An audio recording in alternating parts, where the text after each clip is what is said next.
সেদিন রাতে আমি একা ফ্রি ফায়ার খেলছিলাম। হঠাৎ লবিতে একটা ফ্রেন্ড রিকোয়েস্ট আসলো। আইডিটার নাম দেখে চিনতে পারলাম না, ভাবলাম হয়তো কোনো র্যান্ডম প্লেয়ার, তাই অ্যাকসেপ্ট করে দিলাম।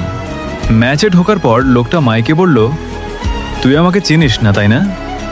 আমি বললাম, না ভাই। লোকটা হেসে বলল, চিনার কথাও না, কারণ আমাদের শেষ কথা হয়েছিল 3 বছর আগে। আমি অবাক হয়ে গেলাম। তারপর সে আমার পুরনো নিকনেম বলল, যেটা আমি অনেক আগেই বদলে ফেলেছিলাম। এবার একটু ভয় লাগছিল। আমি জিজ্ঞেস করলাম, আপনি আসলে কে?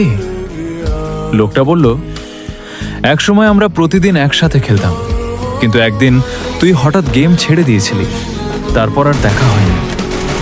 ধীরে ধীরে আমার মনে পড়তে শুরু করলো। সে ছিল আমার পুরনো স্কোয়াডের একজন, যার সাথে শত শত ম্যাচ খেলেছিলাম, কিন্তু সময়ের সাথে আমরা একে অপরকে ভুলে গিয়েছিলাম।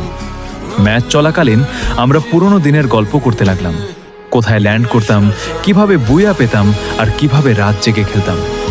মনে হচ্ছিল যেন কয়েক বছর আগের সময়টা আবার ফিরে এসেছে। কিন্তু ম্যাচ শেষ হওয়ার আগে লোকটা হঠাৎ বলল, আজ আমার শেষ দিন। আমি অবাক হয়ে জিজ্ঞেস করলাম, মানে? সে বলল, কাল থেকে আমার আর সময় হবে না, তাই ভাবলাম চলে যাওয়ার আগে পুরনো বন্ধুদের একবার খুঁজে দেখি। ম্যাচ শেষ হলো। আমি তাকে ফ্রেন্ড রিকোয়েস্ট পাঠাতে গেলাম, তখন দেখলাম সে আগেই আমার ফ্রেন্ড লিস্টে ছিল। শুধু 3 বছর ধরে অফলাইনে পড়েছিল বলে আমি তাকে চিনতেই পারিনি।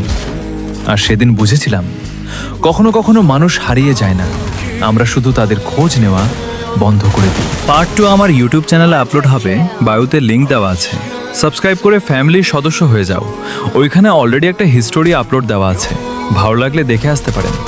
Thank you everyone, keep supporting.